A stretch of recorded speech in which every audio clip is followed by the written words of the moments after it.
फिर दिन हुआ पुरानी रात का, करे सो शुक्र हम खुदा की जात का, खुदा की जात का, नया फिर दिन हुआ।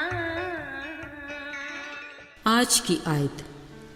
रूल कुदस ने दाऊद की जुबानी उस यहूदा के हक में पहले से कहा था जो यीशु को पकड़वाने वालों का रहनुमा हुआ, क्योंकि वो हम में शुमार किया गया और उसने इस खिदमत का हिस्सा पाया।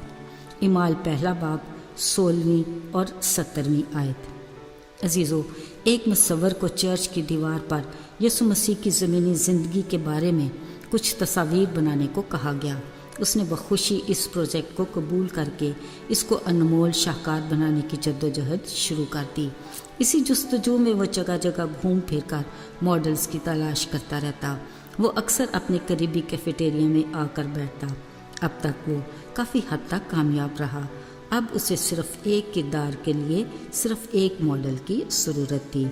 आज वो इसी मकसद के लिए उसी कैफेटेरिया में दोबारा आ बैठा और हर आने जाने वाले को बगौर देखता रहा। अचानक उसकी नज़र एक आदमी पर पड़ी। वो बिखरे बालों और डगमगाते कदमों से चला आ रहा था। मुसव्विर ने सोचा, हाँ, यही इसका मतलूबा किरदार है। वो उसे अपने साथ स्टूडियो में ले आया और उससे कहा कि वो उसे अपने एक प्रोजेक्ट में यहूदा अस्करियोती के किरदार में लेना चाहता है। वो उसकी तरफ से जवाब का इंतज़ार कर रहा था, मगर अचानक उसने देखा उस शख्स की आंखों से टिप टिप आंसू गिर रहे थे। मुसव्विर घबरा गया। पूछने पर पता चला कुछ अरसा कबल वो यीशु के किरदार का मॉडल बना था, मगर आज उसे यहूदा अस्करियोती के किरदार के लिए कहा जा रहा है, जिसने अपने उस्ताद यीशु को पकड़वाया और आज तक तारीख में गद्दार के नाम से जाना जाता है। अजीज़ों, यहूदा अस्करियोती यीशु के 12 चुनिंदा शागिर्दों में से था, जिनको यीशु ने रात भर दुआ के बाद चुना और उन्हें मौजज़ात का इख्तियार देकर रसूल का दर्जा दिया। उसने भी यीशु की खातिर अपना सब कुछ छोड़कर यीशु के पीछे हो लिया था। फिर गांव शहर पैदल चलते या कश्ती में, दिन हो के रात, धूप या छाँव, हर दम यीशु का साथ दिया। उसने यीशु के हमरा पहाड़ पर बैठकर पहाड़ी आवाज़ भी सुना। फूलों, दरख्तों, चिड़ियों की दिलचस्प तमसीलें भी सुनी। उसकी आंखों के सामने यीशु के हुक्म से मुर्दे जिंदा हुए। तरह तरह के बीमारों को भला चंगा देकर उसका दिल खुशी से भर जाता। एक बार शदीद तूफान में घिरी कश्ती में वो यीशु के साथ था। वो हैरान था कि ये कौन है जिसका आंधी और तूफान भी हुक्म मानकर थम जाते हैं। वो ऐसी शख्सियत का शागिर्द होने पर खुद को खुशकिस्मत तस्वर करता। बावजूद मसरूफियत और थकन के उसने हमेशा उसे पुरसुकून पाया। वो यीशु की तालीम से इंतहाई मुतासर था, जिसने कहा, अपने दुश्मन से मोहब्बत रखो और सताने वालों के लिए दुआ करो। वो मुआफ़ी की तलकीन करते। ये वो बातें थीं जो पहले यहूदा अस्करियोती ने कभी ना सुनी थीं। वो इस इंतज़ार में रहता कि कब यीशु रूमी हुकूमत से हमें निजात दिलाएगा और बतौर बादशाह तख्त पर बैठेगा। शायद उसकी नाकस अकल के मुताबिक उसकी बादशाही का मतलब ये था। अब यीशु की रफ़ाकत में 3 साल होने को थे कि अचानक यीशु की तालीम में नुमायाँ तब्दीली आई। वो अक्सर शागिर्दों से अपनी सलीबी मौत का जिक्र करते और दुनिया में अपने आने के मकसद को बरमला बताते। एक पल को यहूदा की सोच में तलातम बरपा होता, मगर दूसरे ही लम्हे वो खुद को तसल्ली देता था, नहीं, ऐसा वैसा कुछ नहीं होने वाला। एक दिन एक दावत पर अजीब वाक़या हुआ।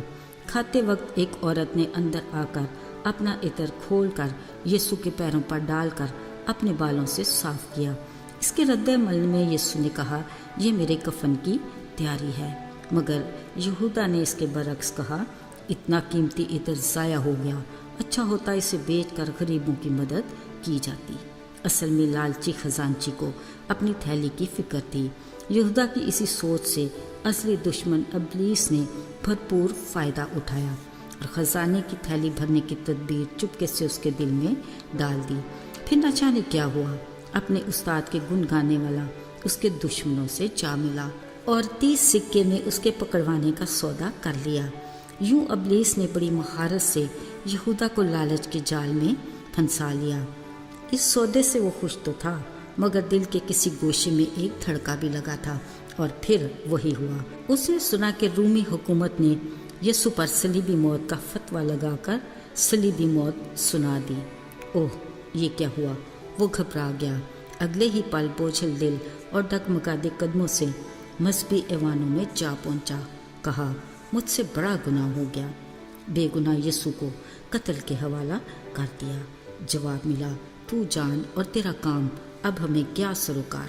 अजीज़ों, यहूदा अस्करियोती ने इनके सामने अपने गुनाह का इकरार कर लिया, जो खुद गुनाहगार थे। अच्छा होता अगर वो वक्त को ना खोता और मौका भी ज़ाया किए बगैर यीशु से अपने गुनाह का इकरार करता, जिसको गुनाह माफ़ करने का इख्तियार है।